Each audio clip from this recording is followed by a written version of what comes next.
We're brewing, people. Welcome to the Brews at 10. On my left eye, I'm your host, Lefty. Welcome to everybody on the stream.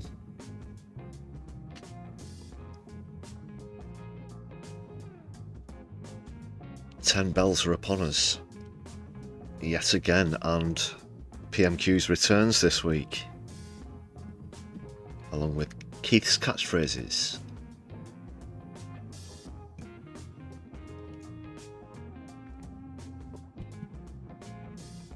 Solidari-Tea to everybody, whether you're watching live or back later on.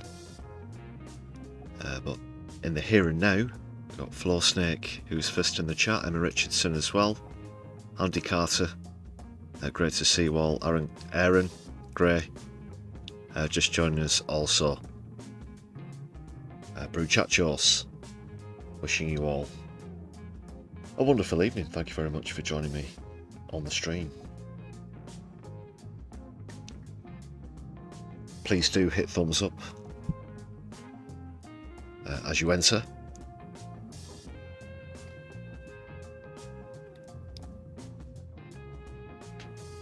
And that's an awesome way to get things going. Gifted membership from Andy Carter, thank you very much, Andy. And Matilda Pazio, hope you enjoy your gifted membership perks there. Early viewings, exclusive content, plus loads more.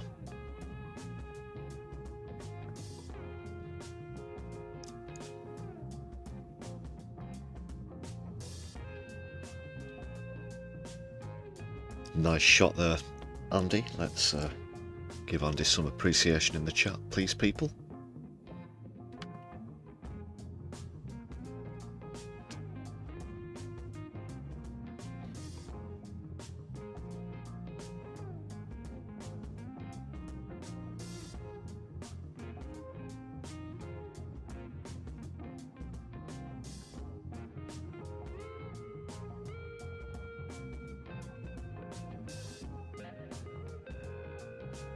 Yeah, it's been 4 weeks, hasn't it, since we've had a PMQs,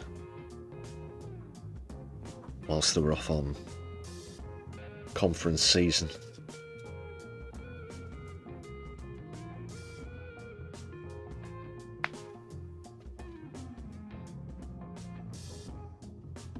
So we'll dive in to the House of Commons in just a moment, but we've had another fantastic gift there in the chat. Thank you very much, Aaron. 10 gifted memberships.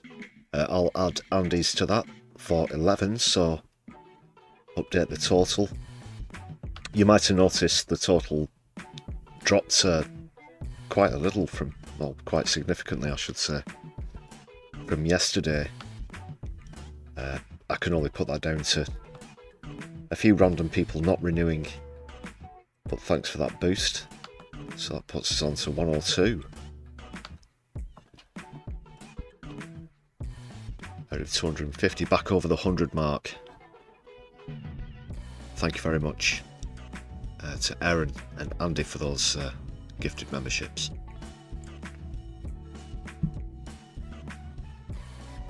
And we've only just got going. Really appreciate the support.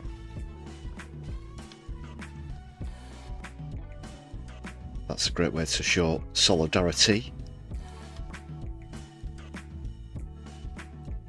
And here's the full list, in fact, of existing members, bar the 11 we just got, so I'm not that quick. But seriously, thank you very much for all your support. Super Chat is also open if you're watching live, as well as super thanks, and there's a Buy Me a Coffee page in the channel description, as well as for the description of this very stream.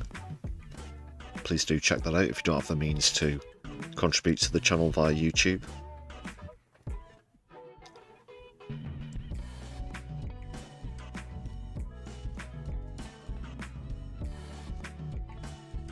Other ways you can support the channel, as I said, simply by hitting thumbs up on this stream and give us a share around social media.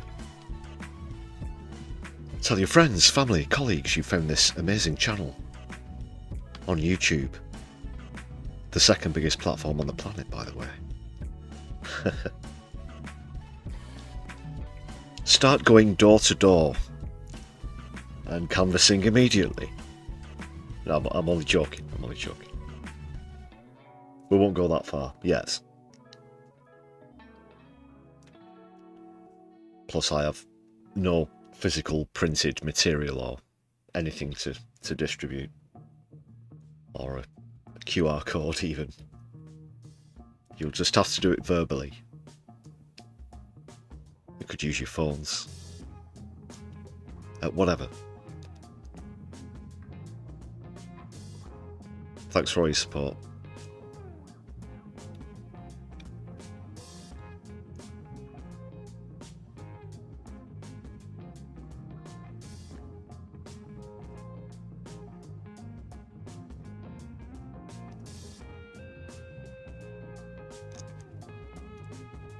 Emma, sorry to hear about that expensive repair as well.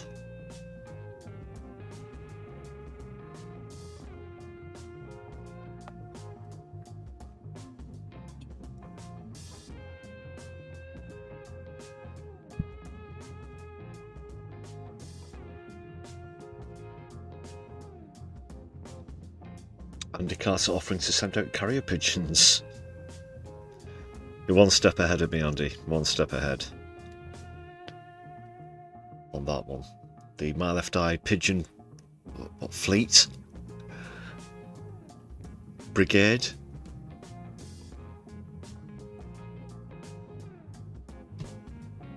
That'd be nice. I trust they're all being kept humanely. And if you just accidentally at the same time teach them how to go to the bathroom, shall we say, or how to shit on Keir Starmer's head, then I, for one, am not going to stop you.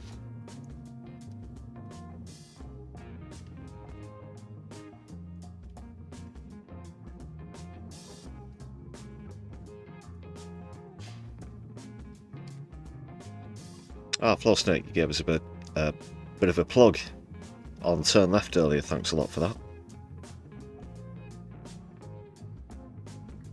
That's another great channel as well. I'm sure a lot of you have already heard of them or already subscribe even. Curtis and the team.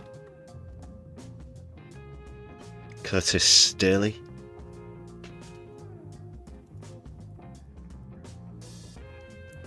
They do their streams a bit earlier than the Brews at 10. Great video content as well.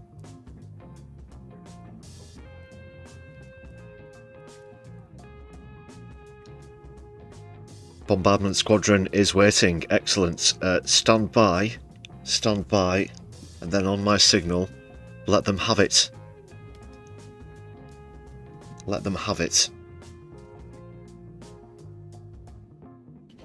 Make sure that Harris gets that message as well. Bomber Harris.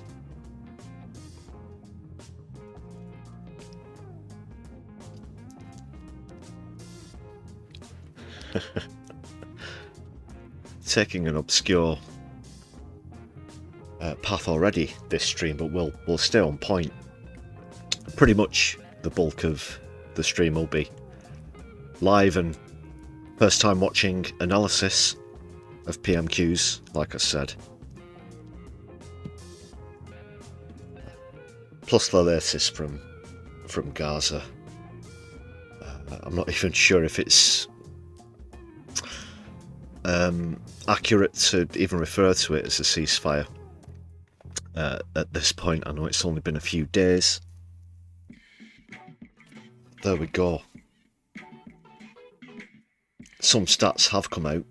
I did mention 7 people had been killed on yesterday's stream. Unfortunately, new information has since come out. The total is actually 67 over the last few days. That's Gazans killed, despite a ceasefire being declared and all the rest of the hyperbolic nonsense that's happening. Speaking of which, there is a new video out on the channel. It's currently members first. That's another perk of joining the channel. But it does concern that the media, the hyperbole, one specific thing that we touched on yesterday, actually, on the stream yesterday, about how the media think it's possible to get kidnapped from a tank. Get kidnapped from a tank.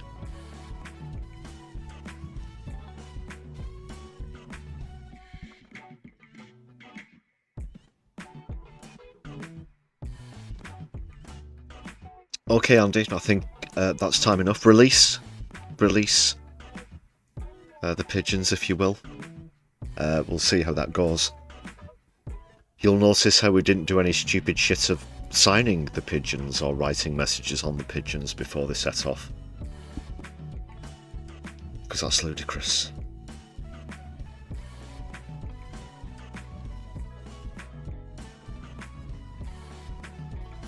The channel's reaching new heights with this avian endeavour. Just have to see what happens.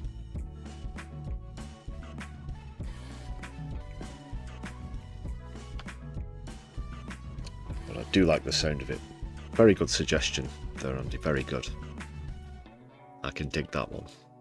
Can you dig it?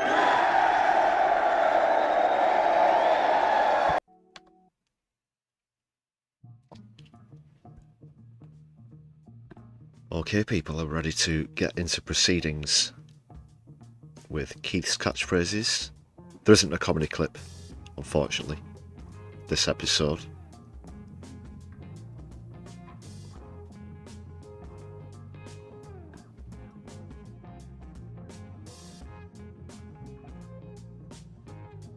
So we'll get straight into the House of Commons. Like I said earlier, this is my genuine first time reaction. I've not seen any PMQs today. Not even any clips, actually.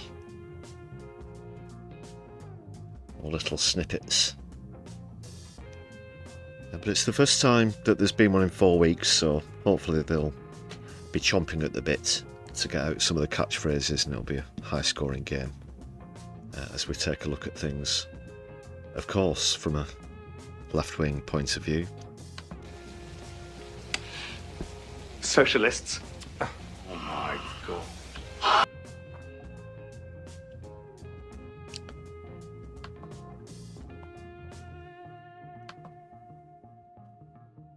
Keith's catchphrases, here we are once again.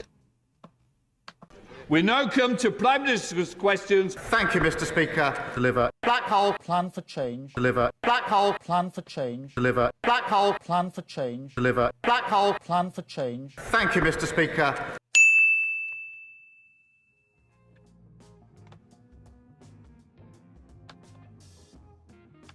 Right, what is this nonsense, you might ask if it's your first time watching one of our streams? Well, pretty simply, we pit 2 words or phrases against one another and keep score as we go through PMQs. There are just a few rules that have to be adhered to. The contending word or phrase has to be spoken by Keir Starmer himself, nobody else.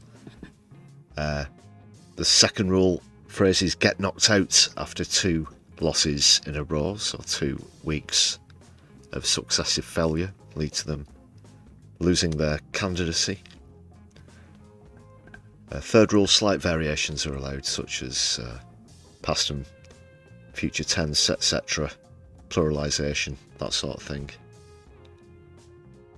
And it's been so long since we did one, I almost forgot what the contenders were, because in the meantime I have restructured and reformatted the broadcast software, just in the layout, the way that I do things completely changed from top to bottom.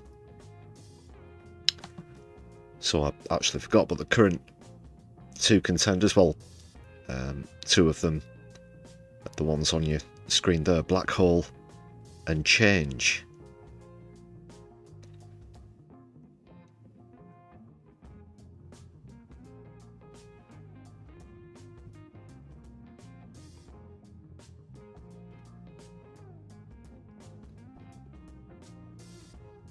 We come to Prime Minister's questions. Tom Rutland. Question number 1, Mr. Speaker. Just before we do get into things, you can see we keep count there. You'll also hear this noise when either of the catchphrases are mentioned. The bell there.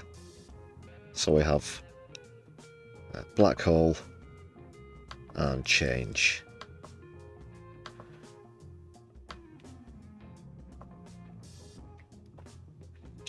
Early predictions, or reservations, whatever you'd prefer to call it. I think that, well, the timing of this being significant, it's obviously was a lot earlier on, but Rachel Reeves has announced that there'll be further cuts today, as well as tax rises, not for the rich, of course. No, of course not. This is the Labour government, Lino, that we're talking about. This is Rachel Reeves. So it's going to be on us, it's going to be on the working class, the non-yacht owners, yet again. So bearing that in mind, we know the usual crap that they normally shovel out to try and defend their austerity. So Black Hole, I think, might have a decent chance of coming up. That is, if there are going to be questions about the upcoming budget set for November.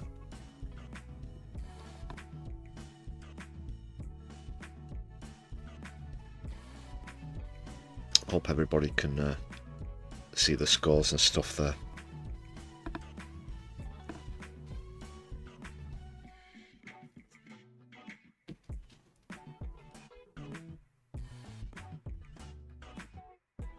Right, I think we're all good to go, so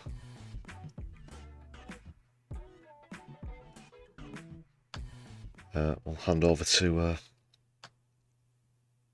Waste of Space Lindsay Hoyle.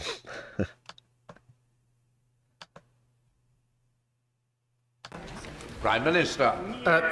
Thank you, Mr. Speaker. As you've just said, today marks 4 years since the horrific murder of Sir David Amess. Sir David was much loved across the House, kind and generous, and I know it was a huge loss to many members opposite. May he rest in peace.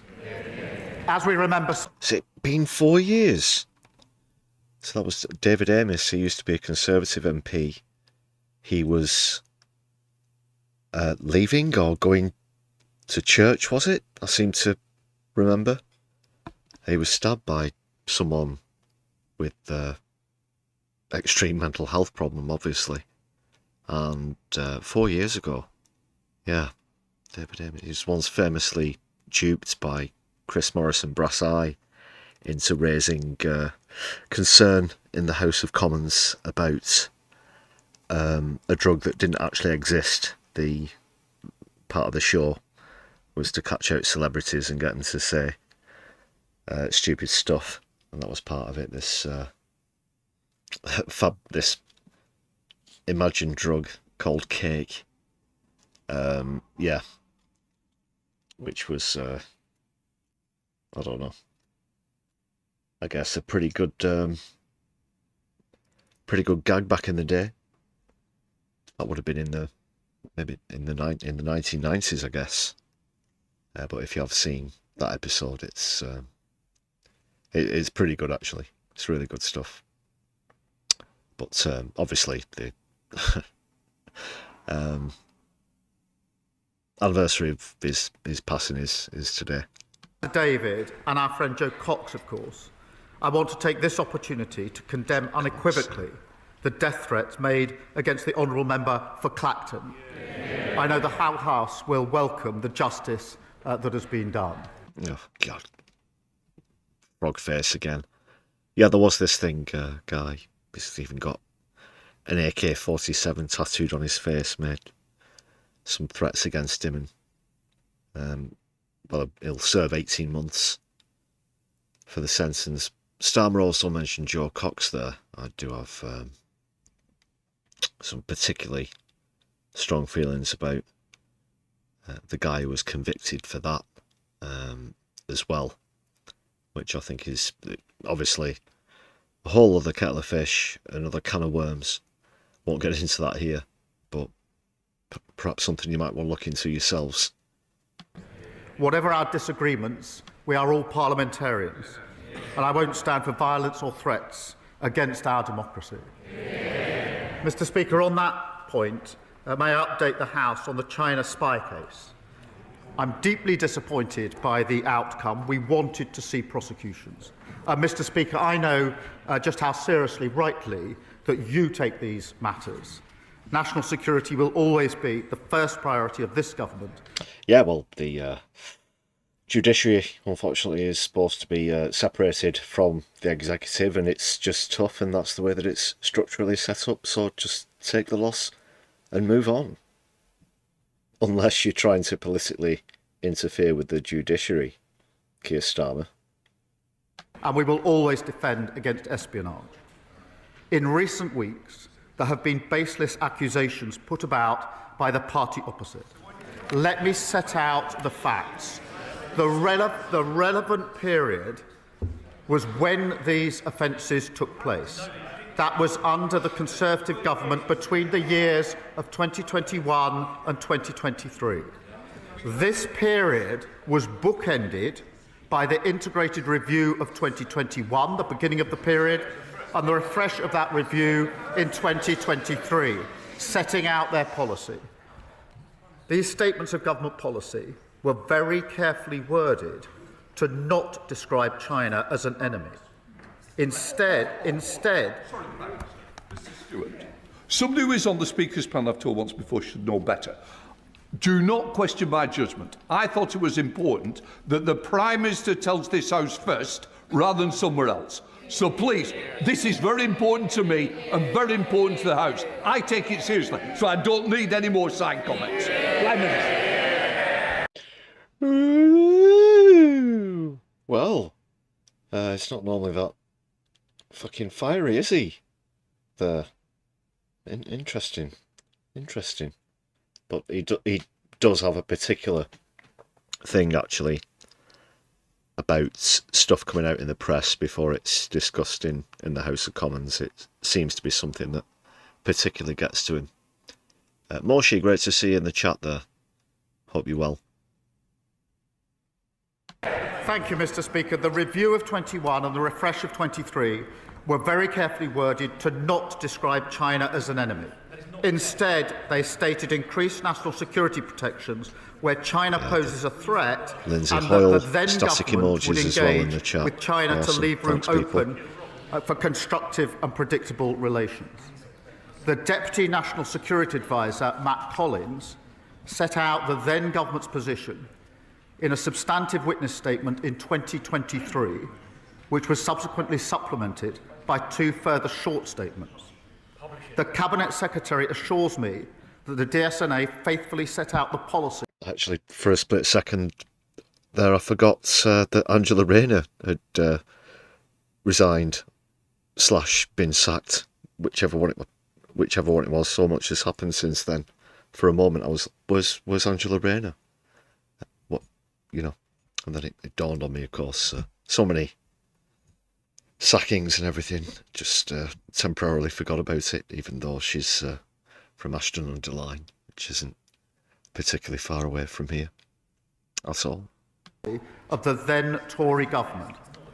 I know firsthand that the DSNA is a civil servant of the utmost integrity, and those opposite who worked with him, I'm sure, would agree with that assessment. Under this government, no minister or special advisor played any role in the provision of evidence. I can't say what the position was of the previous government in relation to the involvement of ministers or special advisors. If the Leader of the Opposition knows the answer to that question, and I suspect that she does, I invite her to update the House. Last night, the Crown Prosecution Service clarified that, in their view, the decision whether to publish the witness statements of the DSNA is for the government. I have therefore carefully considered this question this morning, and after legal advice, I have decided to publish the witness statements. Given the information contained... This is over a case where essentially diplomats were accused of spying for China. We will conduct a short process, but I want to make clear I intend to publish the witness statements in full. Let me say this. To be clear, had the Conservatives been quicker in updating our legislation, a review that started in 2015, these individuals could have been prosecuted and we would not be where we are without. I'm happy to answer any questions on this. Mr. Speaker, this morning I had meetings with ministerial colleagues and others. In addition to my duties in this House, I shall have further such meetings later today.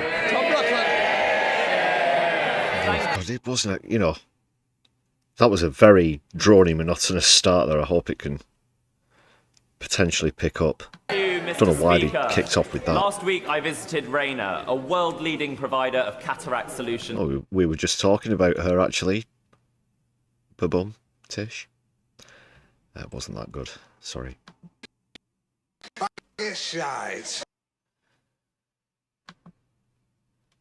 Based in Worthing, a winner of this year's King's Award for Enterprise Innovation and a fantastic employer of local apprentices. So can I welcome the government's ambition to get 2/3 of our young people into an apprenticeship, further education or university, and ask the Prime Minister what he will do to ensure that every young person in East Worthing and Shoreham has the skills they need to thrive.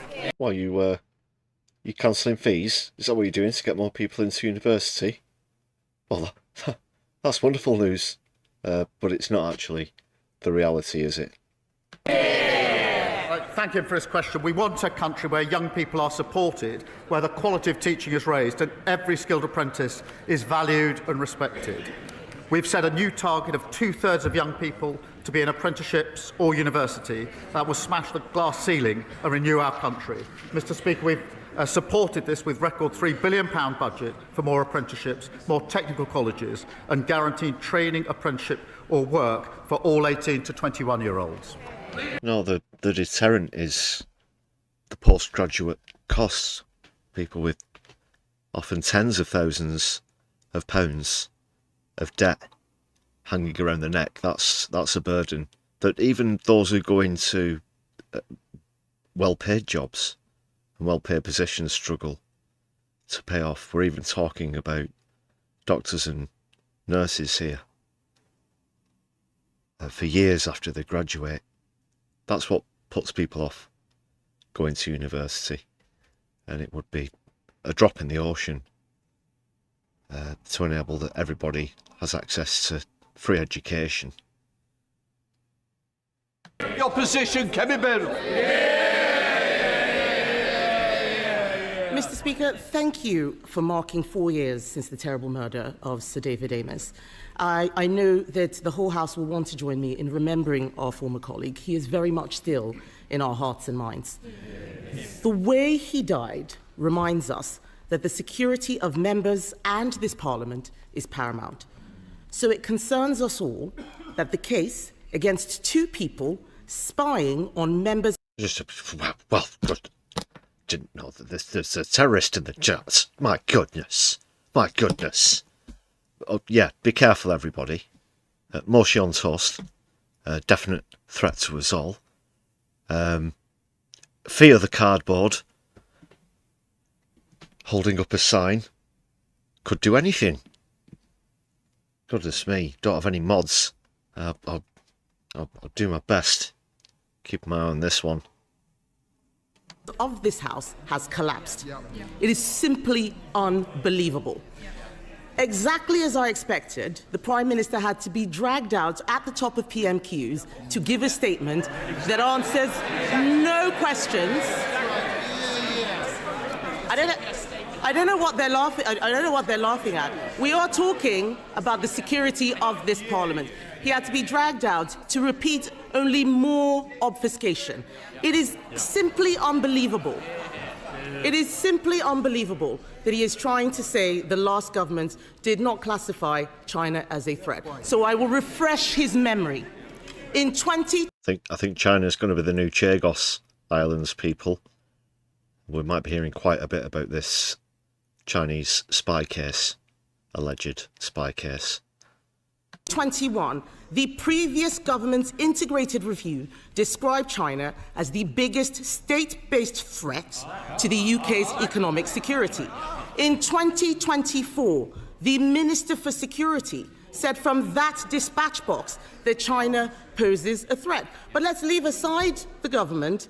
In 2022, the Director General of MI5 in November classified China as a threat in his remarks.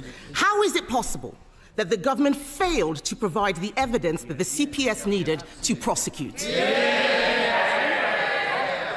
The substantive evidence was provided in 2023 by the previous government. That is when the witness statement was submitted. I am going to disclose it. They will all be able to read it. The substantive evidence was written and disclosed and submitted in 2023 under the last government. I noticed she didn't indicate whether ministers were involved in that at the time. Mr. Speaker, she questions what's in the review, the refreshed review in 2021 and 2023. Let me be clear. The then Foreign Secretary, sitting, I think, over here, the Honourable Member for Braintree. I've got a feeling they're going to spend at least the next 10 or 15 minutes trying to blame one another for this thing in an endless cycle of political tennis. 1 month after the arrest, so absolutely the relevant time, gave a speech at Mansion House. It was called Our Position on China, setting out the government's policy. He said in that speech, summing up China as a threat in one word would be, his words, impossible, impractical, and most importantly, unwise.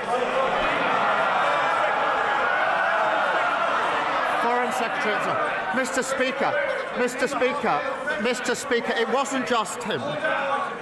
Mr. Speaker, the leader of the opposition was business secretary at the time. In September 23, the leader of the opposition said, her words, September 23, the relevant year, her words, "We should certainly not be describing China as a foe."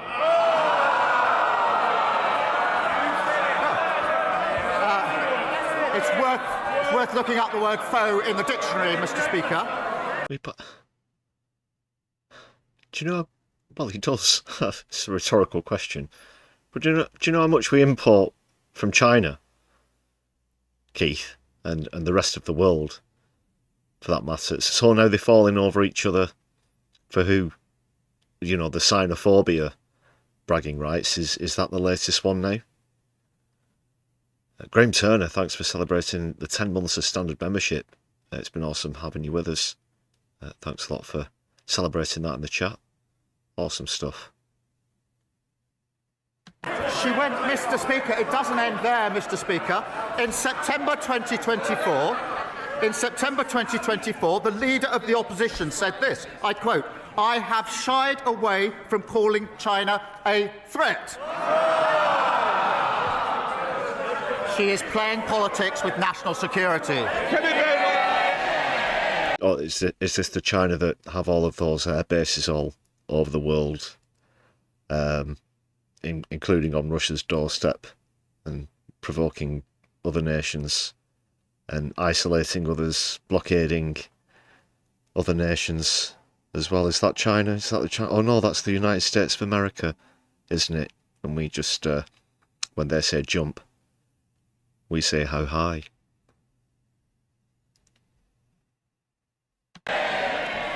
The Prime Minister can read the beginning of a quote. Let me finish that quote. At the end of that quote that he just read out, I did describe China as a threat. But this whataboutery... Is this going to be something that Kemi Badenoch said about China once upon a time is going to define all of this? It's so important for the one-upmanship that Starmer's desperately searching for in this PMQ session. Does it all rest on that? That he is doing neglects the fact that those spies were charged under a Conservative government. They were let off under Labour. Yeah! He has not answered any questions. On Monday, Mr. Speaker, on Monday, the Security Minister repeatedly told the House that ministers did not take decisions, that it was the Deputy National Security Advisor who had full freedom. Is the government seriously saying that only one man, the Deputy National Security Advisor, had anything to do with this failure? Is he seriously saying that the Deputy did not discuss with the National Security Advisor, did not discuss with the Home Secretary or with anyone in Downing Street? Is the Prime Minister seriously saying that? Yes. Mr. Speaker.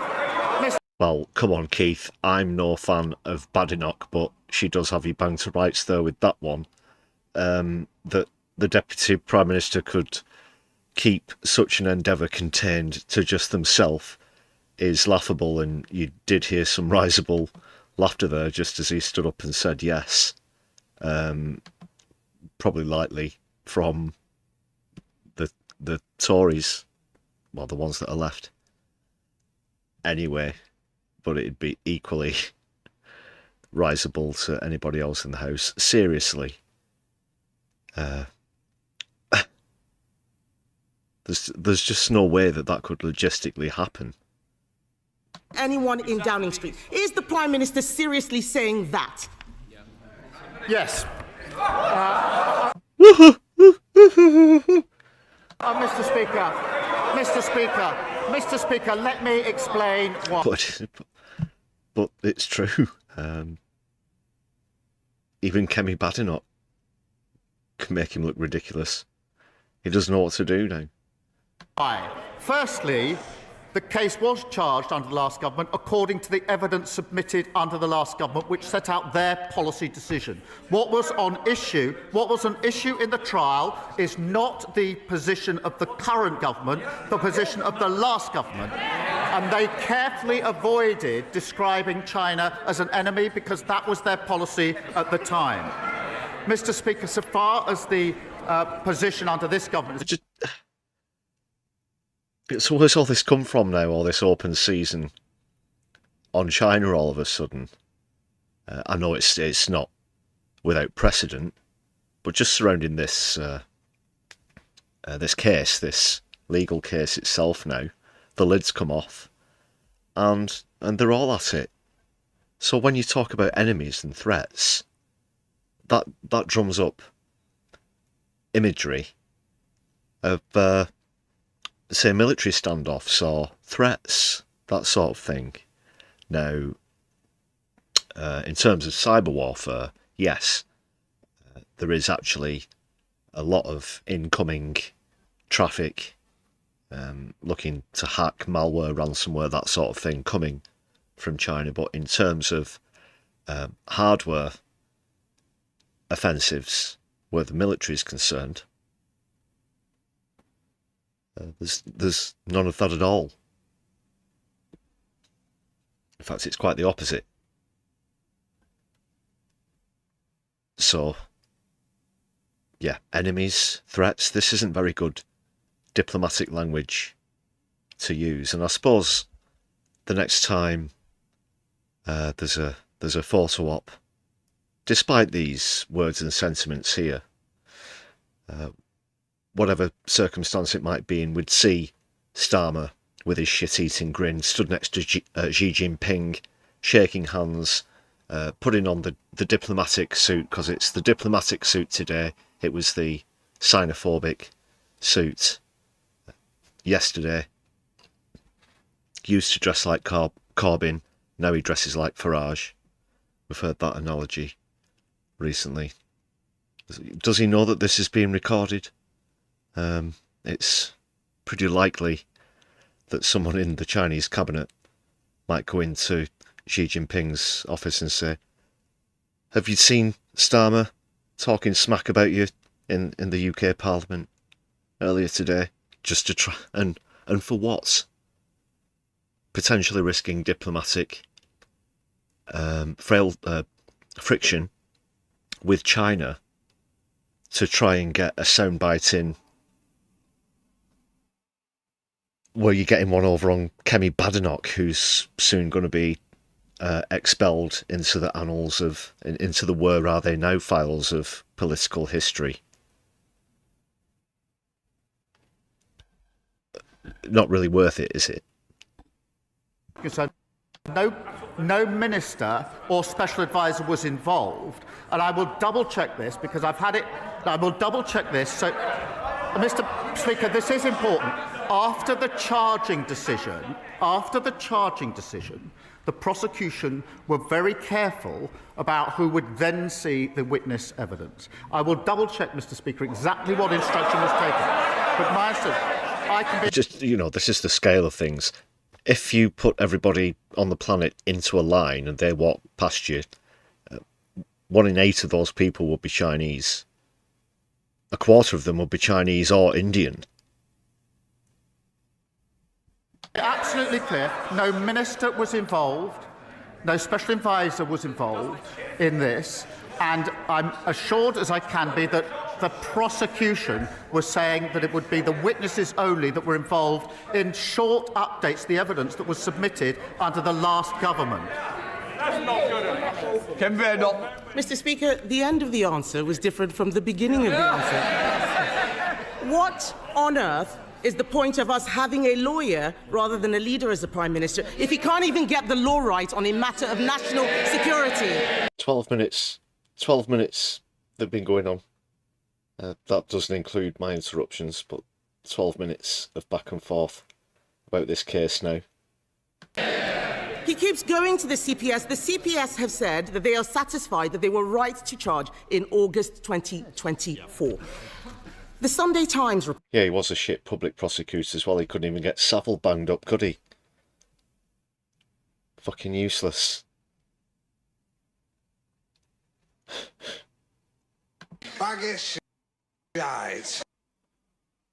reported that Jonathan Powell, the Prime Minister's National Security Advisor convened a secret meeting to discuss the security consequences of the China spy trial. Did the meeting happen, or is the Sunday Times making it up? Mr. Speaker, she's clearly not a lawyer or a leader. Mr. Speaker.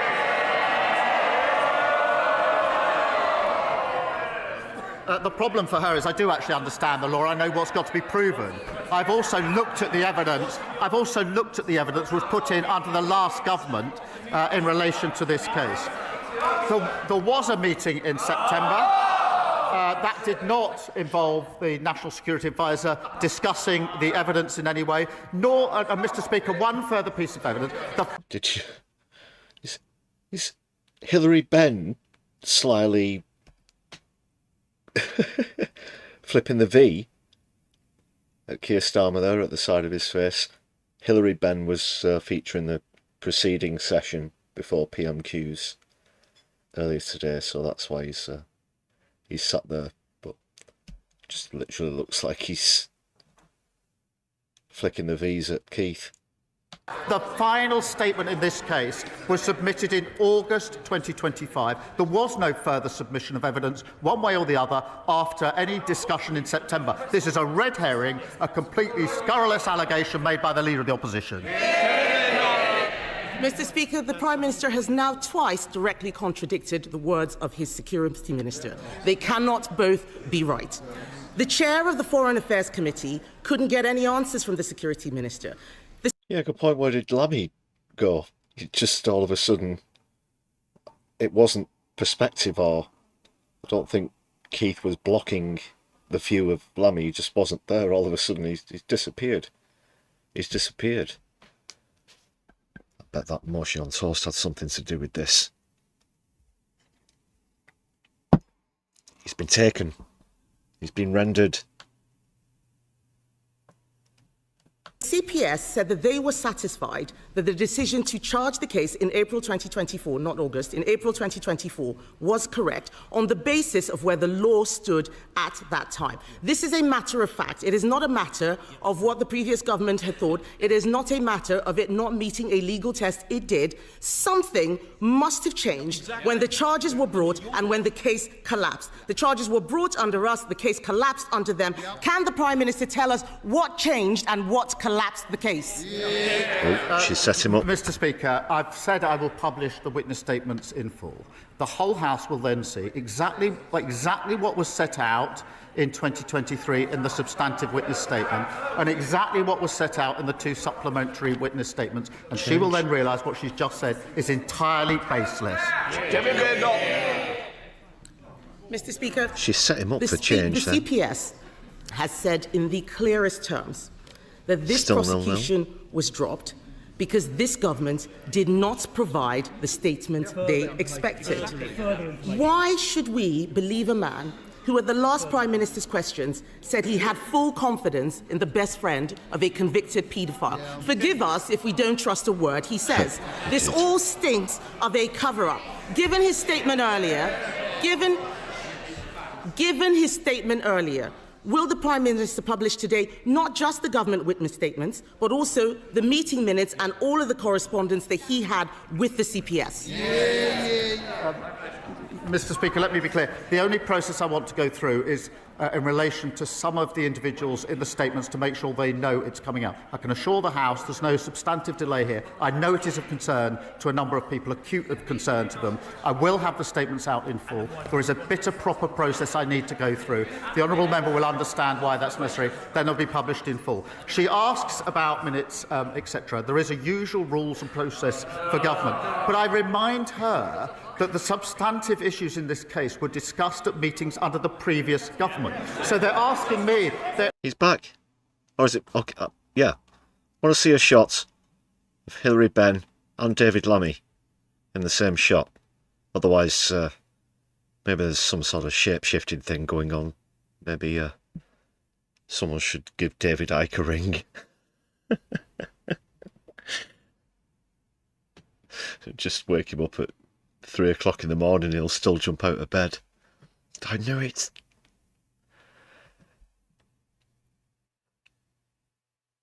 Okay, Moshif, you got to get going.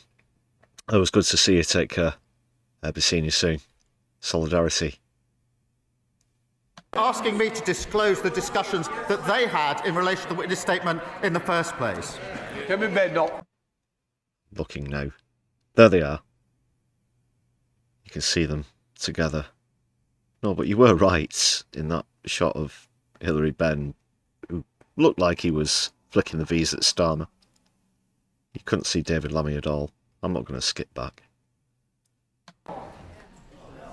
Mr. Speaker, you deserve better, and this House deserves better than the evasive answers that we have had from the Prime Minister. Even the former Cabinet Secretary, Lord Butler, has accused the government of being economical with the truth on this issue. The Prime Minister can't tell us why Jonathan Powell had a secret meeting which the Security Minister said he had no involvement in the case. He can't tell us why his government did not provide evidence that China was a threat. I suspect those statements won't prove it either. He's blaming his civil servants. He's blaming the media. He's blaming the last government. He cannot explain why he could not see this case through. He should have seen this case through. And let me be clear, Mr. Speaker, about what has happened. A serious case involving national security has collapsed because this government is too weak to stand up to China. And if the Prime Minister cannot protect the members of this House, what does that say about his ability to protect this country? The case did not proceed. Well, China sort of lifted 1 billion people out of poverty over the last 40 years, just a generation or so. Very short amount of time. Geopolitically, very large amount of people. If you want to talk about poverty, Starmer's not particularly doing well at all where that's concerned. More to come as well in the autumn budget. Because the policy of the past government did not meet the test that was necessary. That is the long and the short of it. Far from evading, I have said I will disclose the full witness statements that set out exactly what was in the witness statements, exactly what the subsequent statement says, and the allegation that somehow they were changed, that the first statement and the second statements are different, is completely and utterly unfounded. Mr. Speaker, it's a pathetic spectacle. Instead of taking responsibility for the fact they failed to update the law so this case could actually be the review, Mr. Speaker, 2015 was the review into the legislation. They took 8 years to change the law. Had they done that more quickly, this case would have proceeded. It was their failure, and they're just slinging mud. Meanwhile, we're getting on, Mr. Speaker, with renewing our country, new planning reforms, online hospitals for waiting lists, new opportunities for young people. Labour's building a better future. They can't even come to terms with their past. Thank you, Mr. Speaker. Derby is a city on the up, but unfortunately this last year we've been devastated by knife crime. Nasty Tory austerity decimated frontline policing, and we're now paying the price for that. At my regular city centre safety summits, the message is clear: to turn the page, we need action and not words.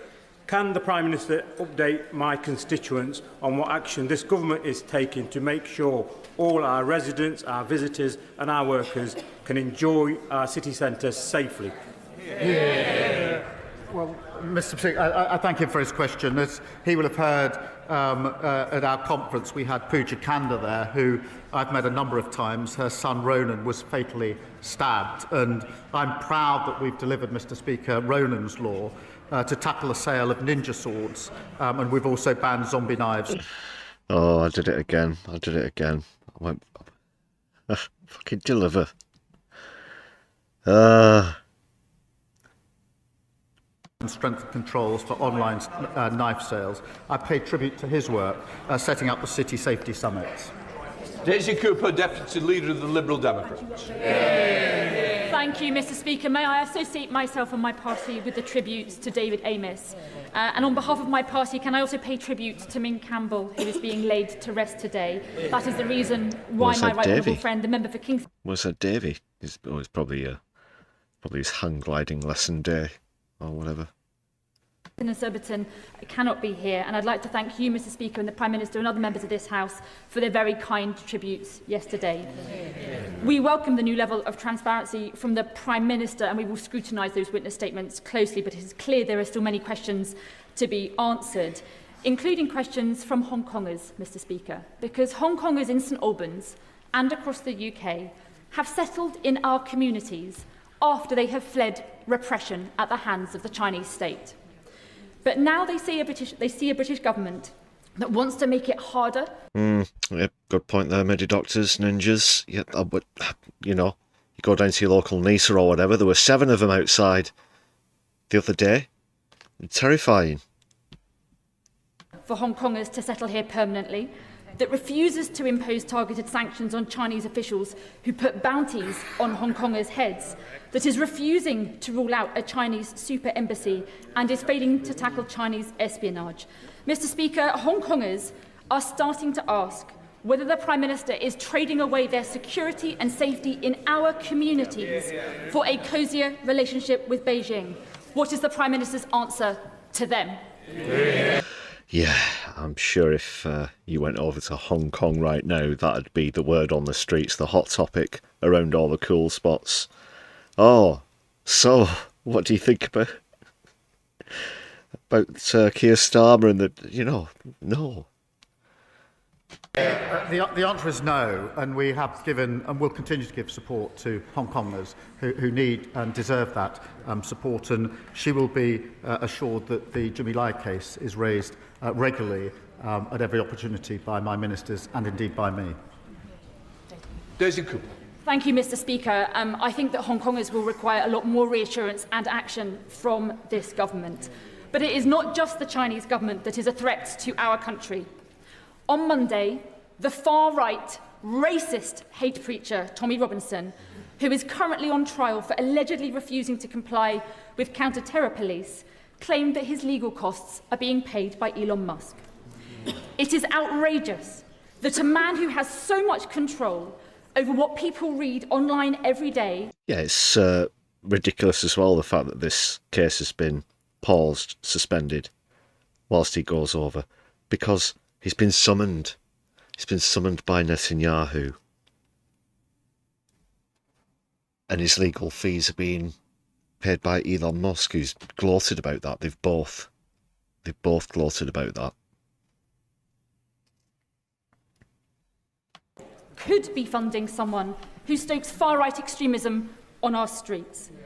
If this was Putin, the government surely would act.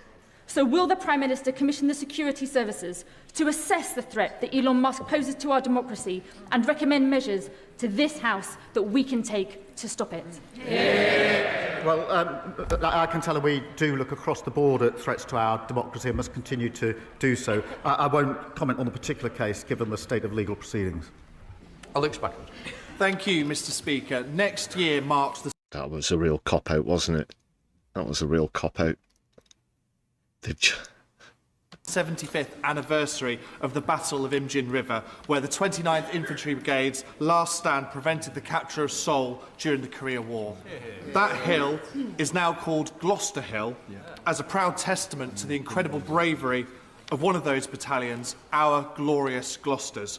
Will the Prime Minister join with me in calling for a commemoration for the glorious Gloucesters and all those who fought to defend democracy, liberty and freedom in South Korea? Well, I join my honourable friend in marking the heroism and sacrifice of the 29th Infantry Brigade, an enduring example, Mr Speaker, of the bravery of all our armed forces. I know Defence Ministers would be happy to discuss commemorating their courage. Our debt to armed forces undermines our commitment to veterans, including delivering homes for heroes, a new network of veteran support centres backed with £50 million. Liz Saville Roberts.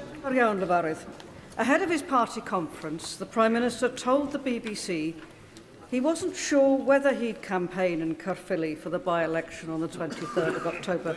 This is an important by-election in Wales.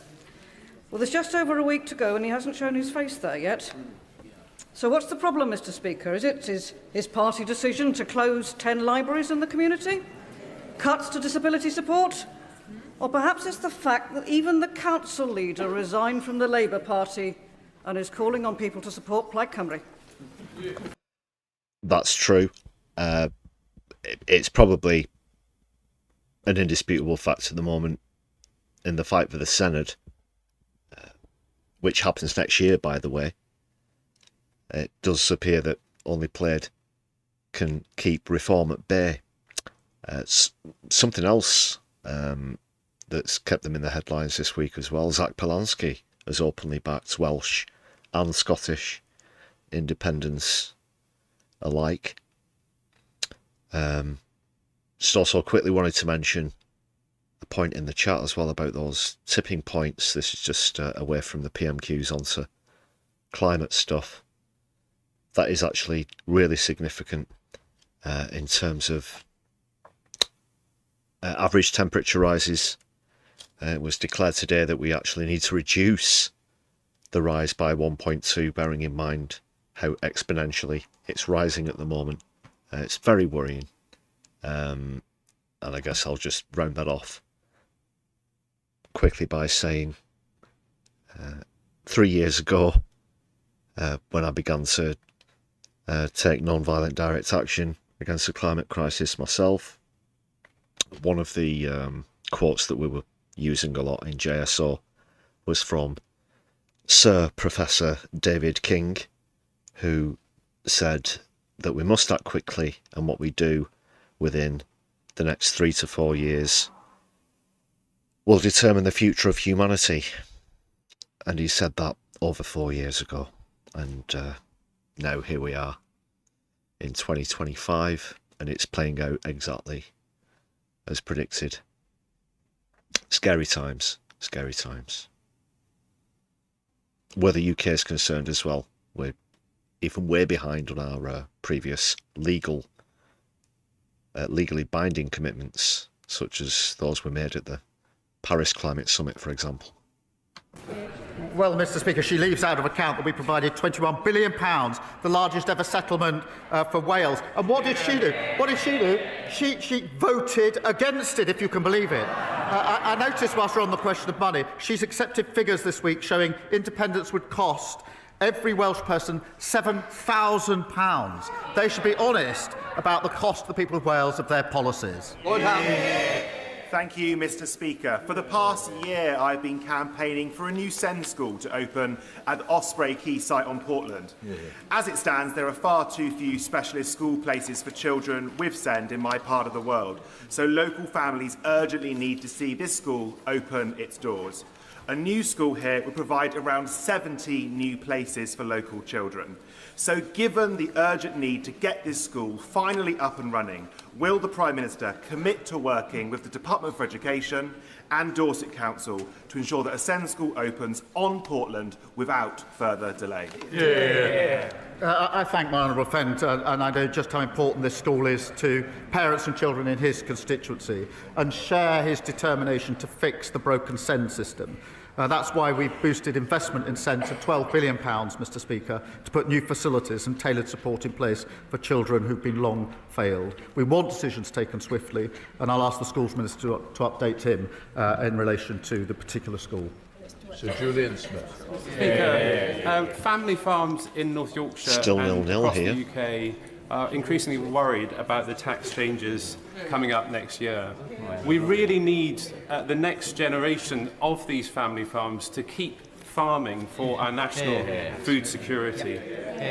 Sentax has produced an excellent detailed academic report proposing a number of compromise amendments and changes that would both deliver to the government and protect the family farm.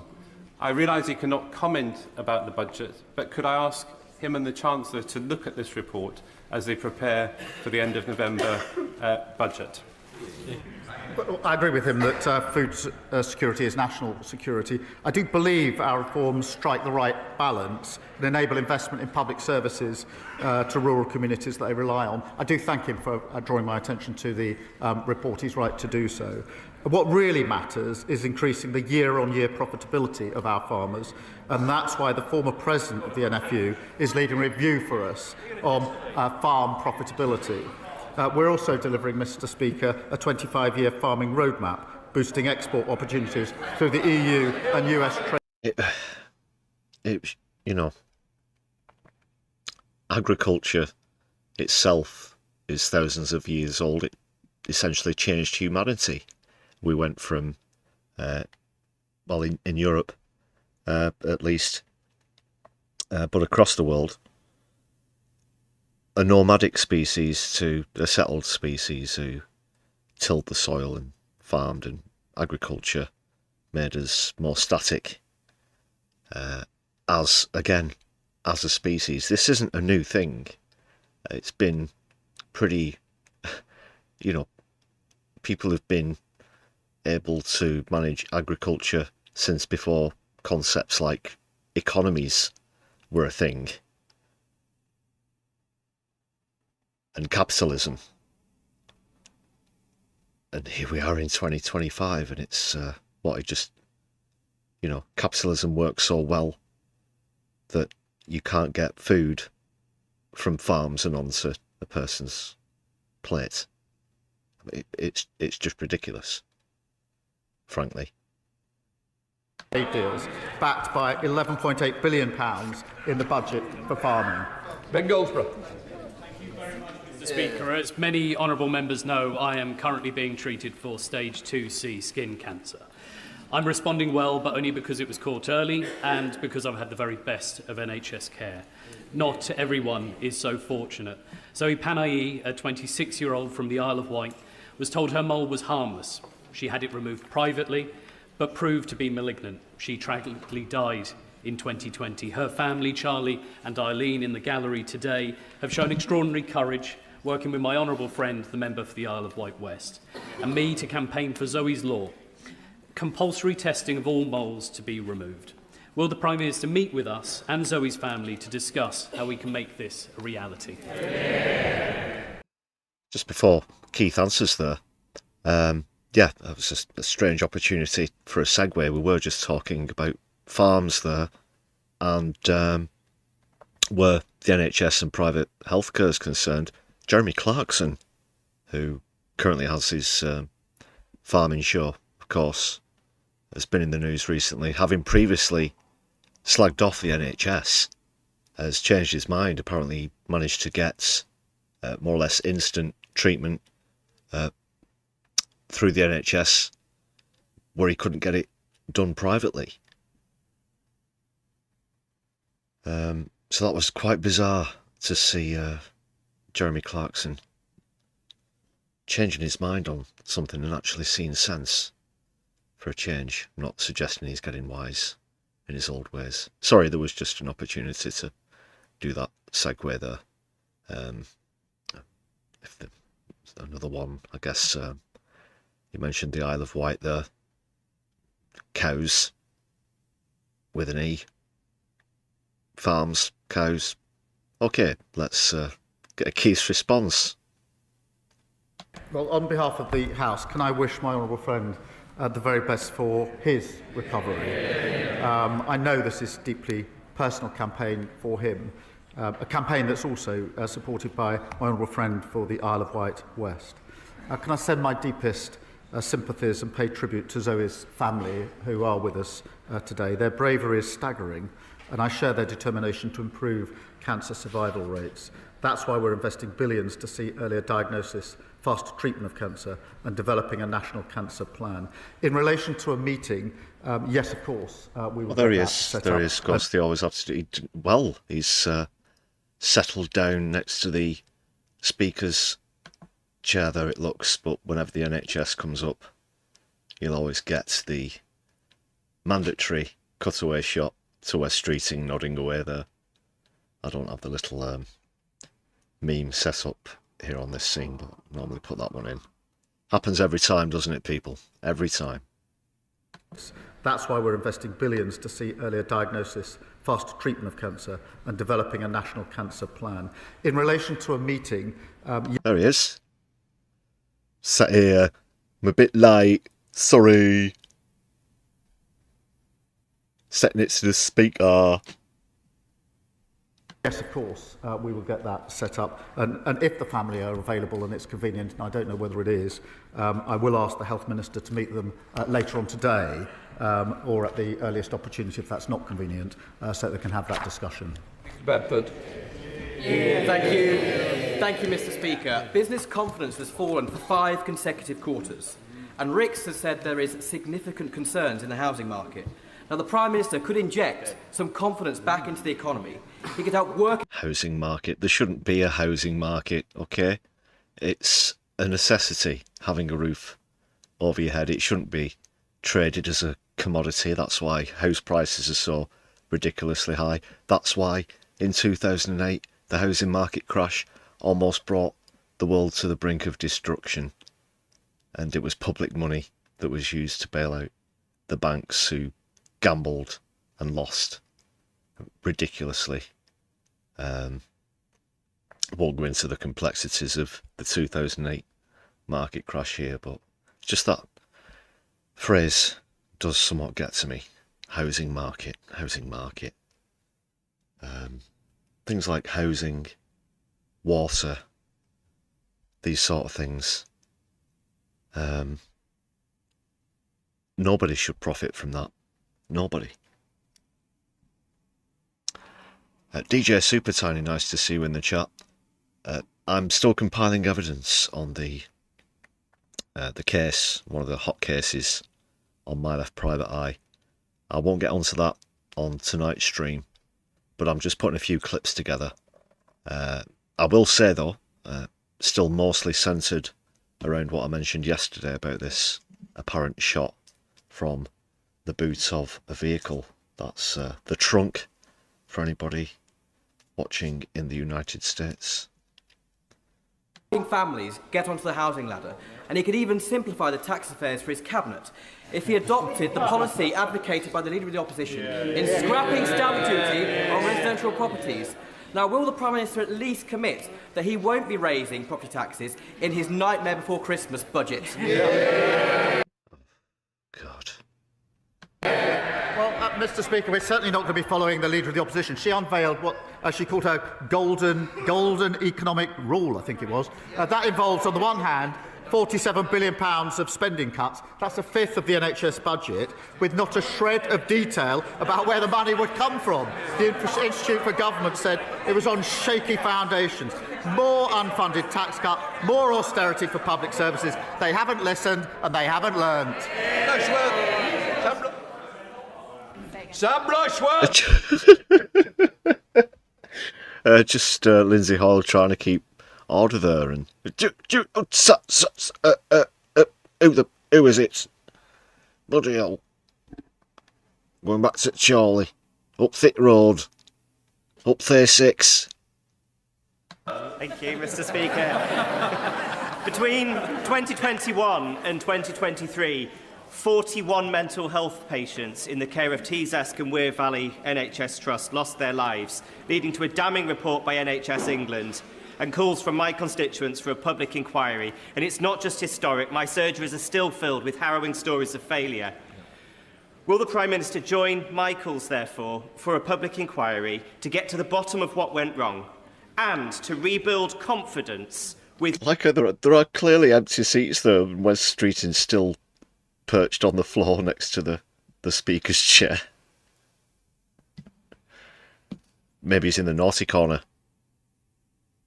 New, more appropriately sized, local NHS mental health trusts which are fit to serve our constituents. Well, my honourable friend's been a strong advocate for his constituents on this issue. The Health Secretary has met the families affected by these failures twice, I think, this year to hear their stories. And I want to be clear that what happened to the loved ones is unacceptable. The Health Secretary is currently considering the best way forward, so the families will get the answers that they deserve. It's right that they receive any update first, but I can assure him that we'll provide that update just as soon as we're able to do so. Becca Smith.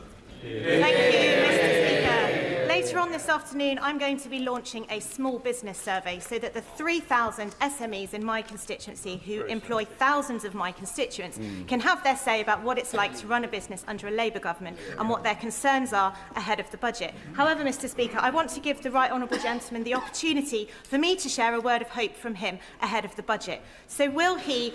They put up employers' national insurance. Not for like mega corporations, you know, either. That what do you think that they're going to think about that? Lots of people lost their jobs because of that. Tell my constituents that he has heard the pleas of SMEs and their frightenness about the budget, and that he will scrap business rates for hospitality and leisure, that he will scrap the family business and family farm tax, and that his government will commit to no further tax rises for business. For the rich, you mean? Mr Speaker, just a few months ago we published our small business strategy. That was based on what small businesses take to it. I'll make a copy available to her so she can give one to every member of her constituency before they fill in the survey. Dixon. Thank you, Mr Speaker. This government is renewing Britain's, and for the benefit of the Leader of the Opposition, that's B-R-I-T-A-I.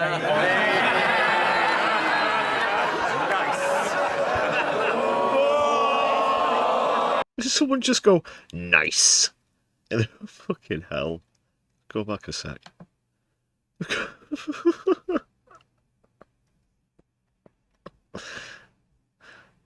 Britain's, and for the benefit of the Leader of the Opposition, that's B-R-I-T-A-I.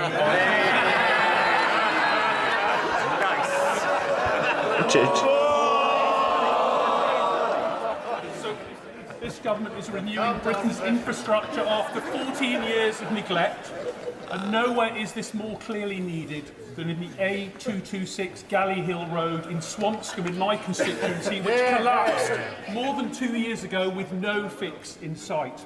Would the Prime Minister agree with me that the announcement of the Transport Structures Fund in the spending review shows that under this government we're ending the Conservative decline and getting on with fixing broken roads like Galley Hill? Finally, on to the issue of our time, people. I'd like to know your immediate thoughts on this obscure road repair in the middle of God knows where, but let me know your thoughts. This is the pertinent issue here in the House of Commons. Well, he's right. The party opposite let roads crumble after years of uninvestment. We're building infrastructure that working people rely on. Mr Speaker, that's £1 billion to repair bridges, tunnels and flyovers across the country, and £92 billion in major road and rail upgrades. Mr Speaker, we're rebuilding Britain. They can't even spell it. Thank you, Mr Speaker. Much like the honourable member for Bishop Auckland, my constituents are served by P.O.V Mental Health Trust. They face travelling to York or Middlesbrough for local inpatient beds, with some people being sent as far afield as Glasgow or Southampton. This is completely unacceptable, and we need a provision of local mental health inpatient beds. I welcome the openness to an inquiry into P.O.V, but my concerns would still be that whilst that's going on, we need real action now so that the continued failings don't see the loss of any other lives. So what steps will the Prime Minister and the Secretary of State take now to reassure and rebuild trust in P.O.V? Well, I thank him for his question, and he will have heard my response to my honourable friend a moment ago. And can I say again that what happened to his constituents is unacceptable, and we'll give the answer as soon as we can. In the meantime, he asks what is happening, and we are getting on with recruiting 6,700 additional NHS mental health staff. We're building 85 new dedicated mental health emergency departments, and we've boosted NHS spending on mental health by almost £700 million. Thank you, Mr Speaker. Can I thank the Prime Minister for his strong words at our party conference, calling for unity at a time when many feel our country is divided, and rightly calling out racism. As a second-generation immigrant born in this country, people like me and so many of our constituents have every right to be here. No one should face hatred because of the colour of their skin.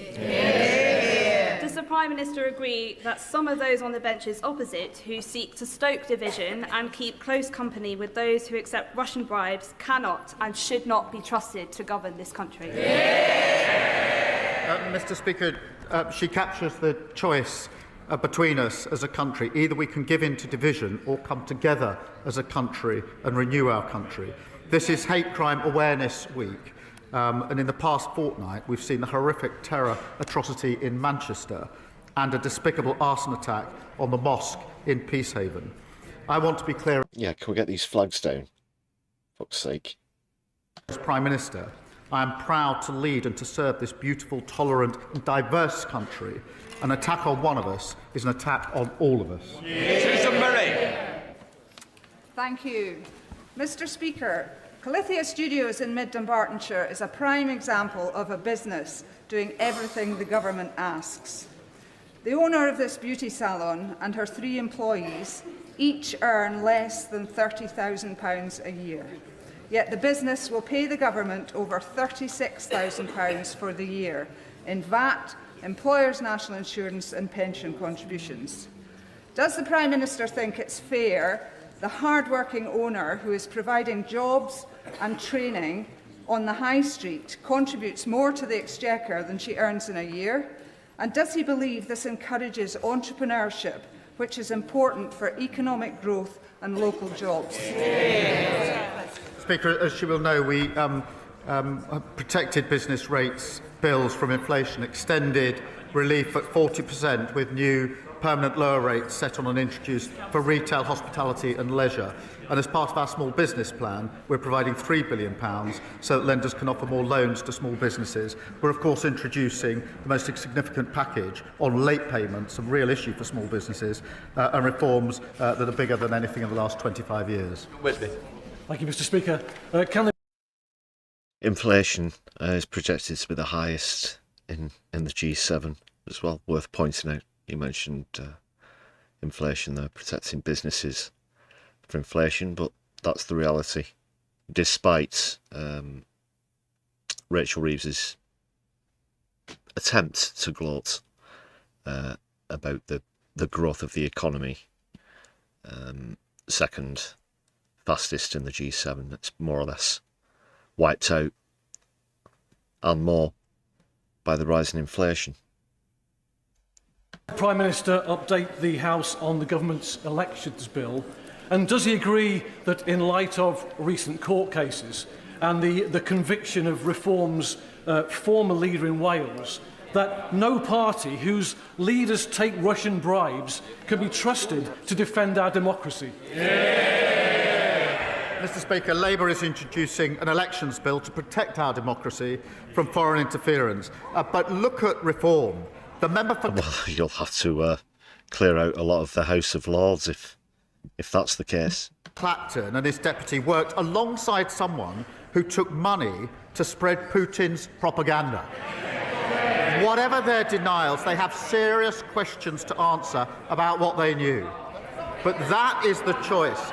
Kremlin cronies sowing division or Labour patriots working for national renewal. John Turgendar.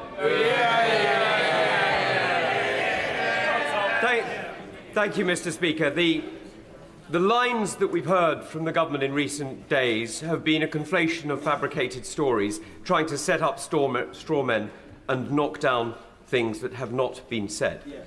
The real question in this whole debate is whether or not the DPP charged legally and properly. If they did, then the OSA is valid, and all this talk about the National Security Act that I introduced is completely irrelevant. If they did not, why is he not charging his successor with abuse of power? Well, we know the reality, Mr. Speaker, because although he has answered the question about evidence, the real question is what political direction did this government give to their officials before they went to give evidence? Absolutely none. Absolutely none. And I will also tell him this. I was the chief prosecutor for 5 years. And I can say, in that 5 years, which included 3 years under the coalition government, when we were taking difficult decisions on MPs' expenses, not once was I subjected to political pressure. Who had the lowest expenses, Keith? Which of all of the members of Parliament had the lowest in expenses? Oh, that's right. It was your predecessor, wasn't it? The member for Islington North.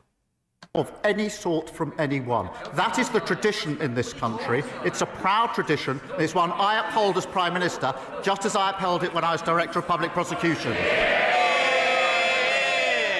Point of order, Mr. Speaker. Point of order, James Clough. Oh. Thought that was going to be it. It's gone way over half an hour, this session. Thank you, Mr. Speaker. On a point of order. In the statement that the... I think they'll be finishing off with this. Security Minister made earlier this week, and then again in answer to a question, I have been misquoted, and the misquote, I think, is significant. It has been said that I, in a speech at Mansion House, said that describing China as a threat was impossible, impractical, and most importantly, unwise. The quote was that describing China as one word, or our policy in one word, is impossible, impractical, and most importantly, unwise. And, Mr. Speaker, in that speech, I went on to say that our policy first, we will strengthen our national security protections wherever Beijing's actions pose a threat to our people or prosperity. And I finished by saying, and when there are tensions with other objectives, we will always put our national security first. How can I get redress for this misquote, Mr. Speaker? Do you want to come back? No. What I want to say is, look, you put it on the record. That is about it, people. We'll call it a 0-0. Incredible. I thought we'd maybe get off to a more high-scoring affair than quite a drab affair, wasn't it?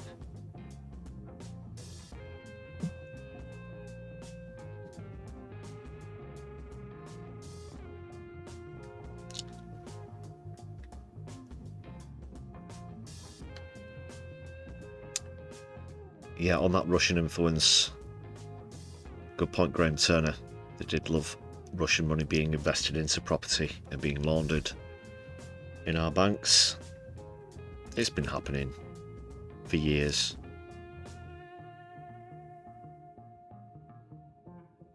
Tony Blair encouraged strong relationships with Russia. They can't sweep this stuff under the rug. So a scoreless draw.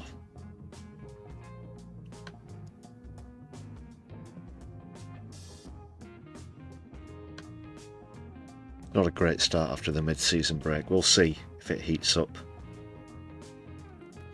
next week. I'll just move on to see if there are any updates about Gaza in a moment. Do want to bring this story to your attention first, though. It's something that we've been down and covered on the channel ourselves. There's some exclusive content if you want to check that out, of the Defend Our Juries protests, and just get this article up.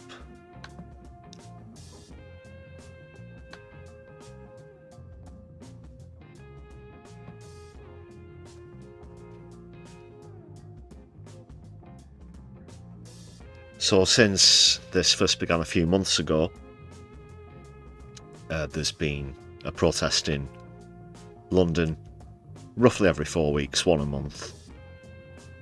The first two at Parliament Square, the latest one in Trafalgar Square, and those who were arrested have now begun to appear in court over alleged support of PAL action. That's what it says on the placards. Moshi on Toast, who was with us in the chat earlier, as one of the arrestees. A lot of people who I know were also arrested. Please check out the footage, apart from the first one, which unfortunately couldn't get to. It's all there with some exclusive interviews as well, but 28 people have now pled not guilty in the first of a series of complex hearings.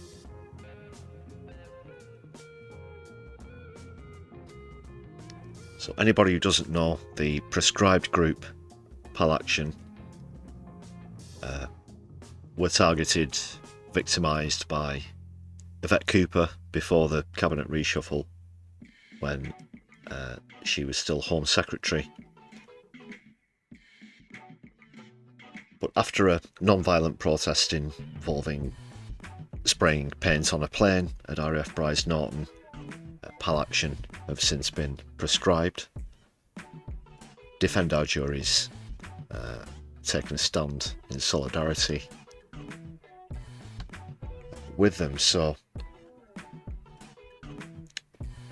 we already know just how much the court system is overwhelmed in this country. It's faced collapse multiple times over recent years. I know that as much because myself and a lot of people again who I know have been subjected to having cases kicked down the road, delayed, this sort of thing.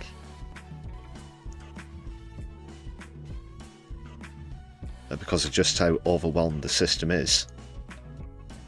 But you can see here 2,000 people are likely to be charged with showing support for demonstrations for the group prescribed as a terrorist organisation in July.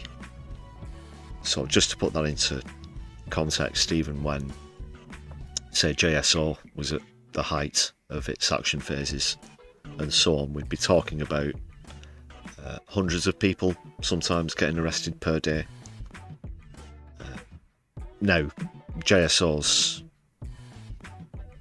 protests and demonstrations were a lot more frequent than Defend Our Jury's have been. Let's remind ourselves of that. But I do know people who I've either been on action with or have even filmed actions of,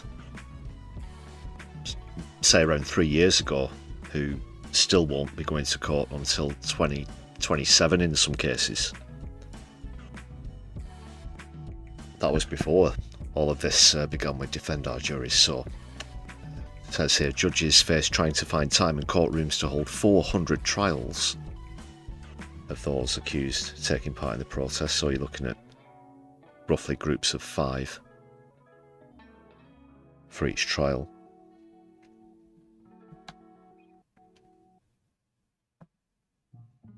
For the record, I've had all my trials and sentences and acquittals and whatnot. I don't have any upcoming cases, for anyone who was wondering.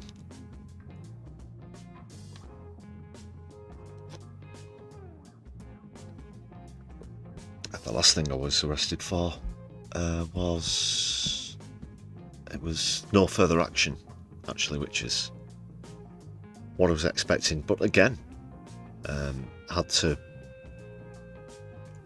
go for rebail 3 or 4 times, and it was quite far away from where I live, by the way. You have to go to the station that you were taken to, and this happened once a month, and then it get put back and back and back, and eventually it got no further actioned.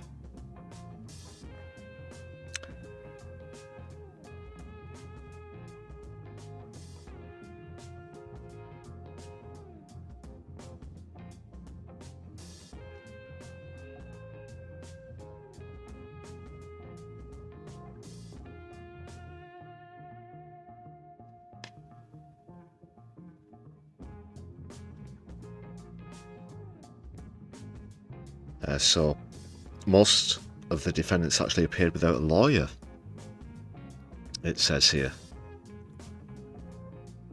And many complained to the court that their prosecution was unjust. Well, I certainly share that sentiment, of course. Sue. This is someone who I know, 83-year-old Reverend Sue Parfit. I've made a few references to Sue, I'm sure, on the channel before.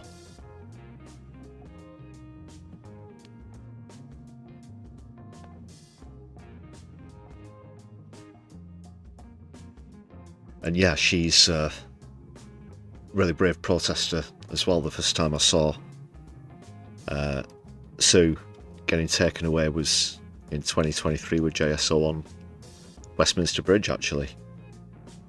I couldn't believe it. I couldn't believe the sight of then an 80-year-old being taken away by the police, now at 83, still going strong. She's one of the people who did the Magna Carta action, for anybody who remembers that one. She was one of the three, I think there were three people. Anyway, that's a different case. David Kilroy, yes, I know Dave, from Plymouth, I think, I know who I'm referring to, but was wearing a JSO t-shirt, told the court, when injustice becomes law, resistance becomes a duty. Pled not guilty.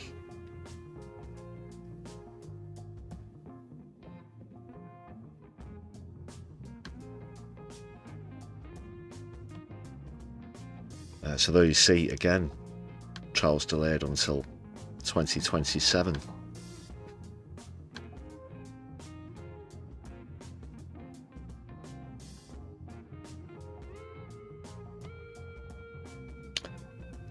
Deb Wild, this is someone who I know.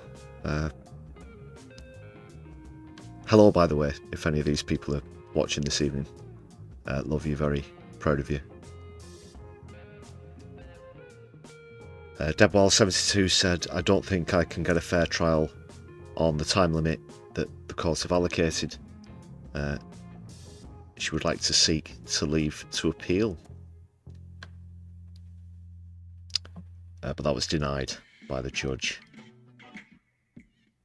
Unfortunately. Like it's a waste of police time, again, this is a waste of the court's time.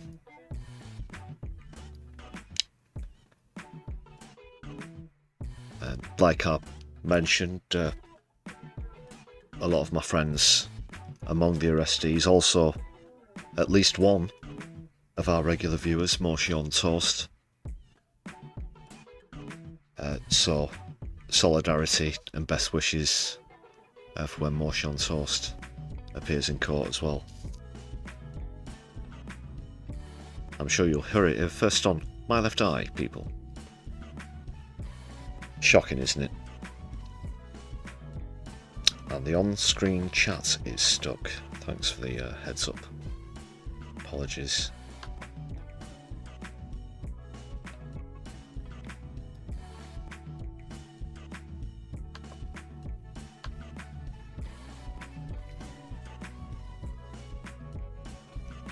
Just get the latest on Gaza up now. Have a quick look at that. So unfortunately, yes, confirm that the ceasefire was broken. Predictably, I did say, don't get your hopes up.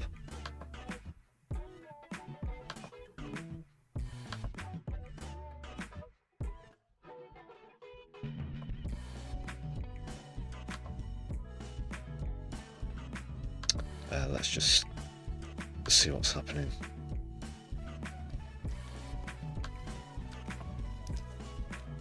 Yeah, like I said at the top of the stream, 67 people now confirmed, 67 Gazans been killed by Israel in the last few days of the so-called ceasefire. So much for that. Which makes you a murderer, don't it?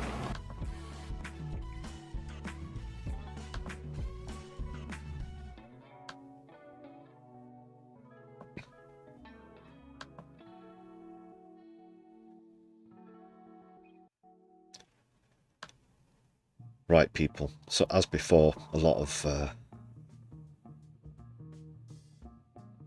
the articles and live reporting has been clogged up with sausages.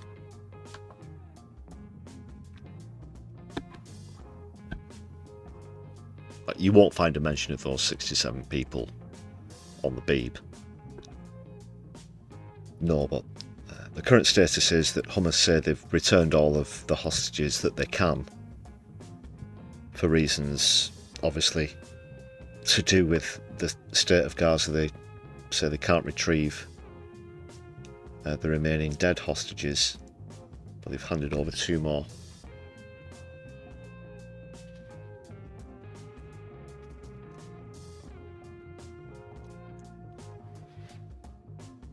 See, perhaps Israel don't realise that when you continually launch airstrikes at the very places where the hostages are being held, hostages and POWs, by the way. Yes, you don't get kidnapped from a tank. But when that happens, there's a good chance that the bodies might get buried under the rubble. Well, we certainly know that they have killed captives with their own airstrikes.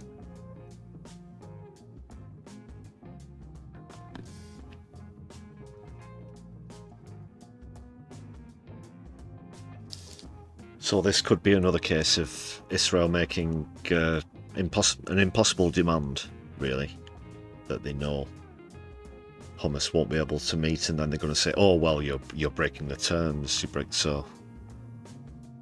Then they'll go back at it.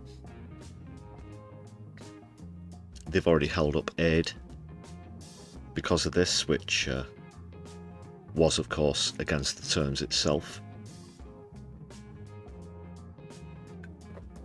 So, rank hypocrisy and narcissism, as always, from the Zios, who earlier said they won't compromise on hostage returns and the mission is not complete.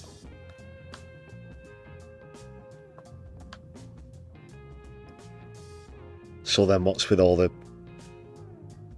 Excuse me.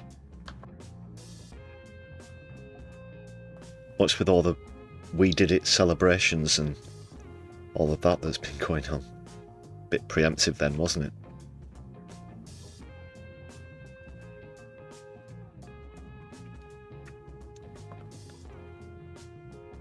Hasn't even lasted a week.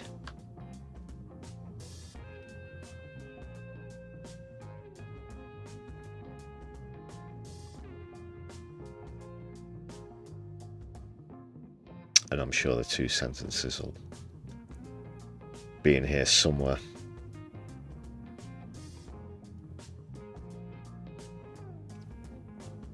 They started it October the 7th.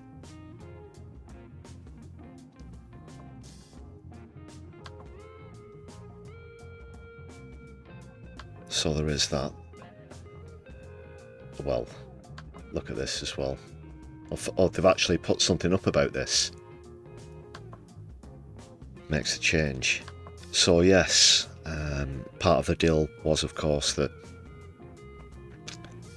thousands of Palestinian hostages be returned, illegally detained, without charge, without trial. Many of them died whilst they were illegally incarcerated, and now shocking revelations and evidence of mutilation. Bodies handed over that were clearly bound at the wrists and or ankles.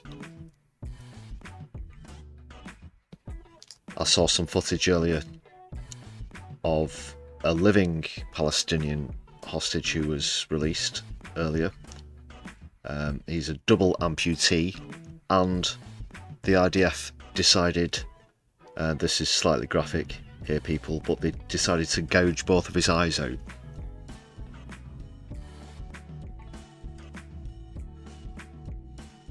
We said on the last live stream about a couple who reunited after 23 years, was it, or 24 years?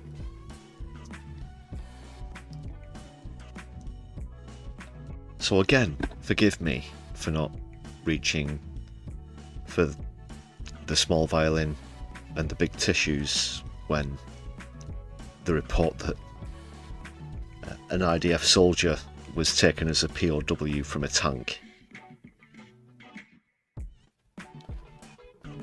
doesn't really quite cut to the core of me and my humanity and my empathy, I'm afraid.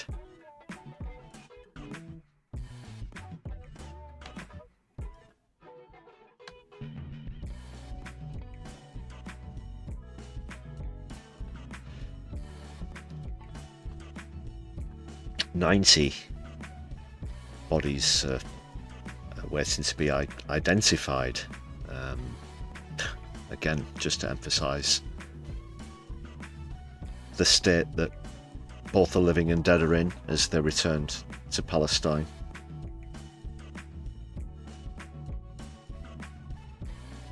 Footage filmed by a freelance journalist working for the BBC at NASA's mortuary appeared to show the body of a blindfolded man. Another body seems to have marks around the wrists and ankles, as I said.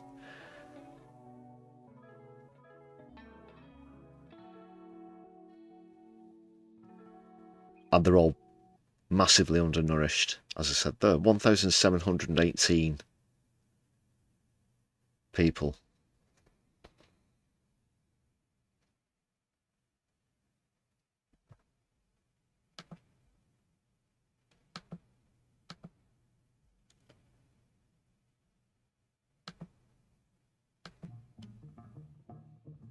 And that's been going on for decades.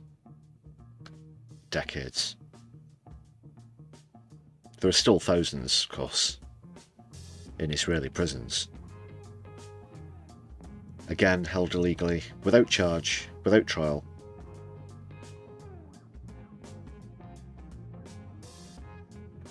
Desperate people in search of family members as they return. I will say to the areas that they're from, of course, not home in the structural sense. Only home in the geographical sense. Most of the buildings have been obliterated, razed to the ground. And there it is. And they just sort of sneaks it in at the end of the story of this poor lady who's looking for a son. She was searching for her son Fadi, who's 36, who's been missing since October 7th, when, and you know the rest, it's those two sentences. Every friggin' article.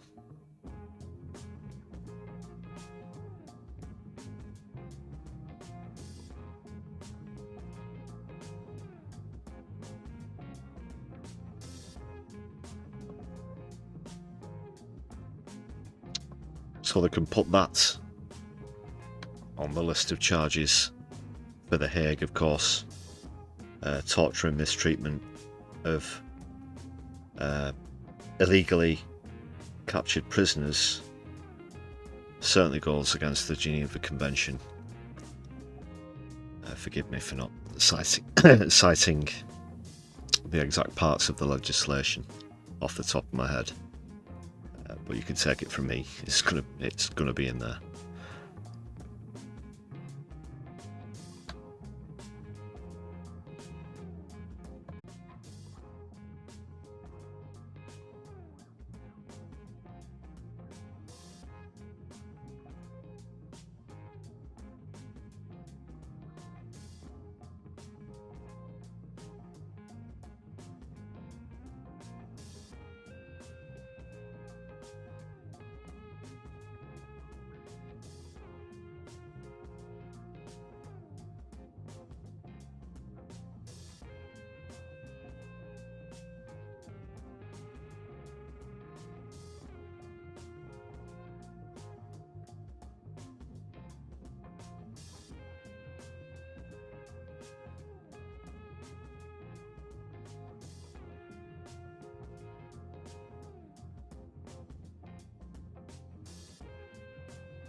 Thanks again, all the members. Set up for a raid now, going into Helena. Sorry about that brief delay with the buffering people. I hope that membership scroll came through smooth. Thanks again, just a reminder that super thanks are open for anybody who's watching back later on, and there's a Buy Me a Coffee page.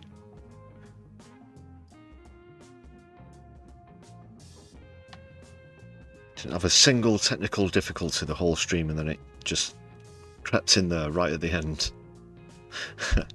But I'm all set up to raid everybody. I'll be seeing you over there briefly with Helena. Make sure you hit thumbs up before you leave, and hit thumbs up on No Justice when we raid in just a moment. Thanks for joining me on the stream, everybody. There'll be more Brews at 10 later in the week. Take care whatever you're doing though, my left. I'll be seeing you soon. Free Palestine and power to the people.